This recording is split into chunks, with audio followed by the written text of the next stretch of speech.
Mesdames, Messieurs, bonsoir et bienvenue au journal. D'abord, les titres de cette édition du 20h sur Canal 24. Examens officiels 2015, le ministère de l'Éducation de base donne le ton et l'enseignement primaire sur la cadence.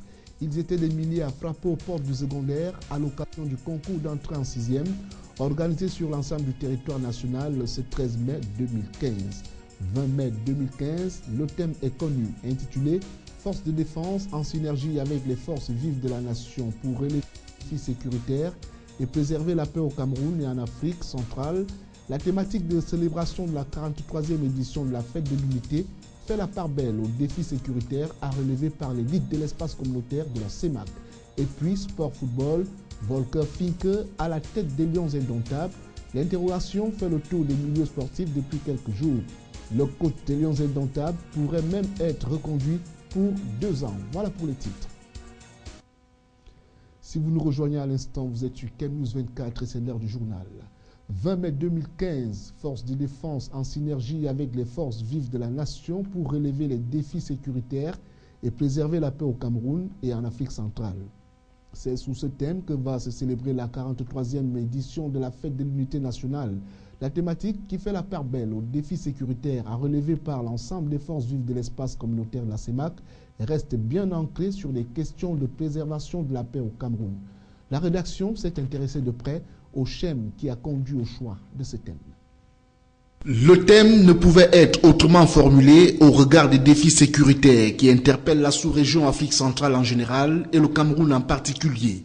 Le pays, dans sa partie septentrionale, est engagé dans la guerre contre la secte islamiste Boko Haram. Ce qui explique bien le choix de la ville de Maroua où les manifestations ont été officiellement lancées lundi dernier au nom du chef de l'État par le vice-premier ministre, ministre délégué à la présidence chargé des relations avec les assemblées, Amadou Ali. Le Cameroun, du nord au sud, de l'est à l'ouest, prépare activement cet événement qui va encore marquer la solidarité du peuple camerounais avec les forces de défense déployées et les populations victimes des exactions de la secte islamiste dans la région de l'extrême nord et même contre les bandes armées à l'est. Une solidarité manifestée ces derniers temps par le peuple camerounais, mobilisé sans distinction de chapelle politique, d'ethnie ou de religion, pour soutenir les militaires engagés au front dans le cadre de la préservation de l'intégrité territoriale du label Cameroun. L'on ne saurait, à titre illustratif, compter ces collectes de fonds ou des remises de denrées organisées au quotidien sur l'ensemble du triangle national. Toutes choses qui ont amené le président de la République à créer le comité interministériel ad hoc de gestion des dons destinés aux populations et aux forces de défense dans le cadre de la lutte contre Boko Haram pour une meilleure coordination de ces actions. 27e conférence de l'Association africaine des relations publiques. Les professionnels des relations publiques venus d'Afrique réfléchissent sur les mécanismes capables de booster le développement du continent et redorer son image. C'est au cours des assises de l'APRA, ouvertes hier à Yaoundé par le ministre de la Communication, Florian Payot, Divinapi et Marcel Vendon. Les travaux de Yaoundé qui s'achèvent ce 13 mai se déroulent sous le thème Afrique d'aujourd'hui, défis contemporains, les opportunités dans la réputation et la gestion des crises.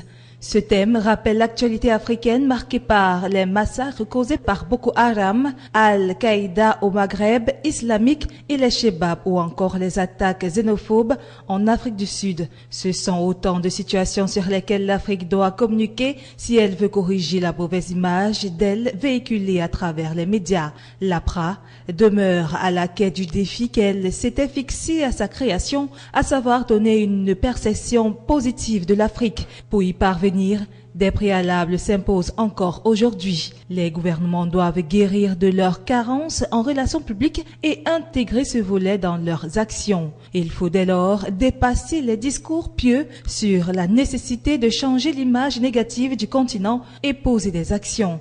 Agir, c'est également aider les relations publiques à se structurer en tant que secteur d'activité, ont reconnu les participants dès l'entame des débats. En effet, dans bien de pays, la profession de relationniste n'est pas reconnue et il n'existe pas un code de conduite ni même une association de professionnels comme c'est le cas au Cameroun. La porte est ainsi ouverte à toutes sortes de dérives, surtout que de nombreux aventuriers arrivent dans le métier, ce d'autant plus qu'il n'existe pas un profil clairement défini du professionnel des relations publiques.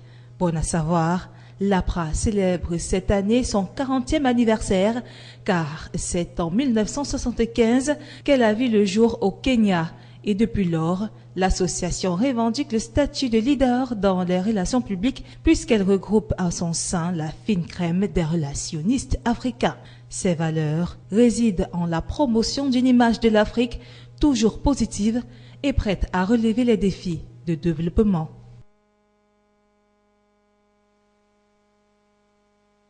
Issa Tiroma Bakari qui s'est confié à nos reporters au sortir de cette cérémonie d'ouverture. À travers un prisme qui travestit la réalité, j'allais même dire à travers un prisme qu'utilisent ceux qui veulent perpétrer l'impérialisme sur l'Afrique. Nous sommes un grand continent, habité par un grand peuple, une grande nation humaine. Et on continue à percevoir l'Afrique à travers un prisme qui travestit, qui déforme. Quel est l'objectif derrière ? À force de vous dire que vous n'êtes rien, vous ne valez rien, vous risquez de baisser les bras. L'objectif derrière, évidemment, c'est de piller les fortunes de l'Afrique. Il est question donc pour les Africains eux-mêmes de se réveiller, de prendre conscience de leur être à travers le monde, prendre conscience des richesses que recèle le continent en général, le Cameroun en particulier. Nous sommes l'Afrique en miniature. Nous disposons de tout ce qu'il faut pour faire de notre nation une très grande, une très prospère nation. Regardez aujourd'hui l'image qu'on fait du Cameroun à travers le monde. C'est toujours à travers des stéréotypes, des clichés. Alors que nous sommes loin d'être cela. L'Afrique est en marche, le Cameroun est en marche. Nous serons émergents probablement avant 2035. Dans la suite du journal, le Cameroun et l'Union européenne viennent de réaffirmer leur engagement à l'accord de partenariat économique, présenté comme l'instrument privilégié de la coopération économique et commerciale entre les deux parties. Ce nouvel engagement est intervenu au terme de la première réunion du comité y dédié, tenue à Bruxelles, en Belgique, lundi 11 et mardi 12 mai 2015. Les détails dans ce reportage. Les échanges de Bruxelles ont ainsi porté sur le calendrier de libéralisation des produits européens, l'impact fiscal de la libéralisation pour le Cameroun, les besoins d'appui concernant notamment la coopération au développement en vue d'assurer la mise en œuvre efficace de l'APE, mais aussi les règles d'origine au sujet desquelles la partie camerounaise a soumis un projet de protocole. Un groupe de contact a été mis sur pied dans le même temps avec pour objectif de faciliter les échanges sur les questions agricoles, pastorales et halieutiques. Un APE intérimaire est entré en application le 4 août 2014 entre le Cameroun et l'Union européenne après la notification de sa ratification par le président Paul Biya le 25 juillet de la même année. Il vise l'accès en franchise de droits de douane et sans contingent sur le marché européen des exportations du pays qui, dans d'autres sens, ouvrira progressivement à hauteur de 80% son marché aux produits européens sur une période transitoire étalée jusqu'en 2023. Le dit APE intérimaire comporte des dispositions relatives aux instruments de défense commerciale, au règlement des différends et à la coopération au développement. Cet accord intérimaire est également ouvert aux autres pays de la région que sont le Gabon, la Guinée équatoriale, la République centrafricaine, la République du Congo, la République démocratique du Congo, Sao Tomé et Principe et le Tchad. Le Cameroun est présenté comme le premier partenaire commercial de l'Union européenne avec 35% d'importations dont les principales sont les biens industriels, les véhicules, les produits chimiques et les médicaments. Ce pays en retour exporte pour 46% vers cet espace avec en bonne place les hydrocarbures, l'aluminium, le bois et les produits agricoles. Nous vous le disions en titre, examens officiels, les élèves du primaire donnent le ton. Ils sont des milliers sur l'étendue du territoire national à avoir affronté ce 13 mai 2015 les épreuves écrites du concours d'entrée en 6e et en première année technique. À Douala, c'est dans le calme et la sérénité que se sont déroulées les différentes épreuves. Benoît Dogmo et Apollinaire Zobenbon nous en disent plus. Lycée de Bobongo, Petit Paris, dans l'arrondissement de Douala 3e, ce 13 mai 2015, il est presque 12 heures et les candidats au concours d'entrée en 6e abordent l'avant-dernière épreuve de la journée. Le problème, dans les salles d'examen, l'heure est à la réflexion, les surveillants de salle veillent au grain et la chargée des missions assure pleinement son rôle de superviseur. Délégation départementale de l'enseignement secondaire nous envoie ici pour vérifier que tout se passe bien pour le déroulement de l'examen.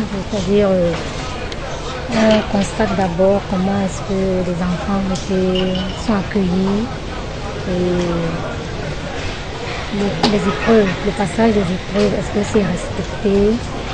On constate aussi si le nombre de surveillants par classe est respecté et s'ils font réellement leur travail. La matinée, elle, a débuté dans une ambiance plutôt sereine. Une fois dans l'enceinte du centre qui les accueille, les candidats se sont soumis aux dispositions prises par les responsables de l'établissement pour assurer le bon déroulement de l'examen. On a mis un plan de localisation de l'établissement. Il y avait des censeurs, des enseignants prêts pour guider ces enfants-là, pour les amener dans leur salle de composition. Ils n'ont pas beaucoup souffert de ça. Et dès cette heure, on a sonné pour leur dire que voilà, il faut qu'ils soient prêts en classe avant qu'on lance l'épreuve à 8 heures. Donc on a commencé par l'étude de texte. Des 900 candidats attendus ici, seuls 3 absences pour cause de maladie ont été enregistrées. 3 cas litigieux ont été signalés et concernent les candidats dont les noms n'ont pas figuré sur la liste définitive de ceux appelés à composer dans ce centre. Hormis ces quelques cas mineurs, la responsable du dit centre s'est réjouie du bon déroulement du concours d'entrée en 6e dans son établissement. Et reste maintenant attendu les résultats qui permettront aux plus méritants de franchir le cap du primaire pour le secondaire. Restons en éducation pour relever que plus de 350 000 candidats sont inscrits aux examens officiels organisés par l'Office du baccalauréat du Cameroun contre 334 790 en 2014. L'annonce a été faite mardi dernier par le directeur de l'Office du baccalauréat du Cameroun à Yaoundé. Plus de détails avec Zobel Apollinaire Mbon. Ils sont près de 348 959 candidats inscrits cette année aux examens du baccalauréat, du probatoire de l'enseignement secondaire et de l'enseignement professionnel contre 334 790 en 2014. Malgré le contexte d'insécurité qui sévit dans l'extrême nord avec les exactions de la secte islamiste Boko Haram, l'Office du baccalauréat du Cameroun convainc et rassure les uns et les autres sur le bon déroulement de cette 20e session. Et comme mesure prise à cet effet, l'Office du baccalauréat du Cameroun a entrepris et émis quelques actions. Il s'agit entre autres de la suppression des sous-centres d'examen qui présentent des risques sécuritaires importants. Ceci en raison de leur localisation en zone frontalière au profit des centres d'accueil situés en profondeur. Il s'agit des centres des lycées de Fotokol et Kolofata dont les candidats ont été respectivement rattachés au sous-centre des lycées de Makari et de Mora. Dans la perspective d'améliorer les conditions de travail et de limiter les cas de fraude identifiés lors de la session précédente, quelques innovations ont été faites. Il s'agit entre autres dans le cadre des inscriptions, de l'extension aux candidats réguliers, de l'inscription automatique des noms, prénoms, dates et lieux de naissance, de l'examen de la série, du code et de la date de prise de vue sur les photos des candidats. À cela s'ajoute la présence d'un auxiliaire désigné dans chaque centre pour des missions bien précises, à savoir le suivi, la surveillance et les activités du secrétariat. Concernant les horaires de passage des épreuves, elles s'achèveront cette année à 16 h pour l'enseignement secondaire général et à 16h30 pour l'enseignement secondaire technique et professionnel au lieu des 17h30 ou 18h comme les années antérieures. Rappelons que cette session va s'achever au mois de juillet 2015. Tout autre chose à présent, défense territoriale, le Sud voit son dispositif opérationnel enrichi d'une nouvelle unité. Le commandant de la 110e compagnie anti-char a pris fonction au cours d'une cérémonie de prise de commandement présidée par le commandant du 11e bataillon d'infanterie motorisée. C'était en présence du colonel Simon Ezonvondo, commandant d'armes de la place. Lui de Gonzaga, Archange Banda et Bintou Akoum pour le récit.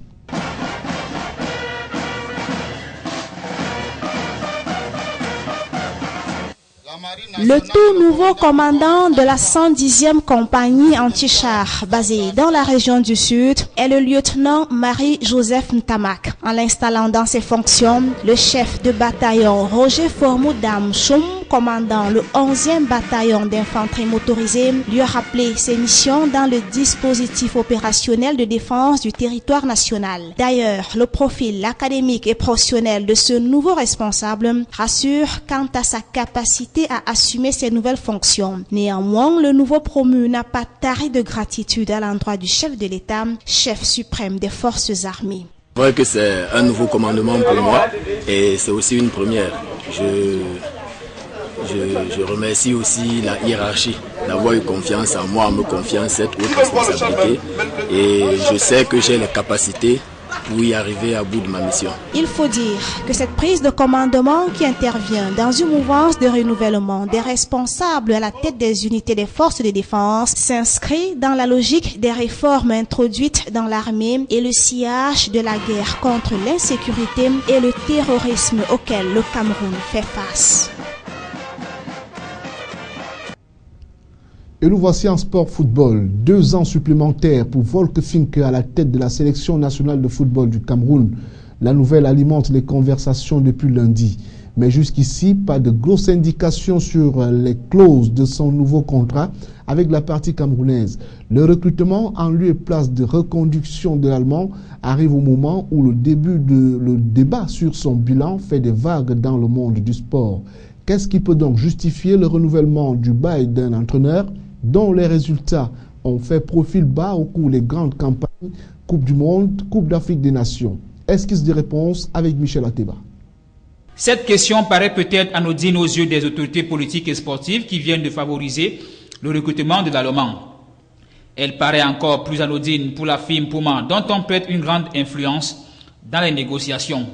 Selon plusieurs sources, la marque est par ailleurs équipementier des Lions indomptables du Cameroun et top sponsor de l'équipe, a sa part de responsabilité. Malgré donc tout le fiasco enregistré lors des 2 événements sportifs majeurs, Coupe d'Afrique des Nations et Coupe du Monde de football, les défenseurs de Finke ont pu trouver des arguments pour qu'on maintienne le technicien allemand à la tête de l'encadrement technique. Entre autres argumentaires, le rajeunissement de l'effectif et la reconstruction de la sélection, mais aussi sa qualification aux 2 compétitions citées, et puis plus rien. Mais tout ceci, aux yeux de la plupart des Camerounais, n'est pas suffisant.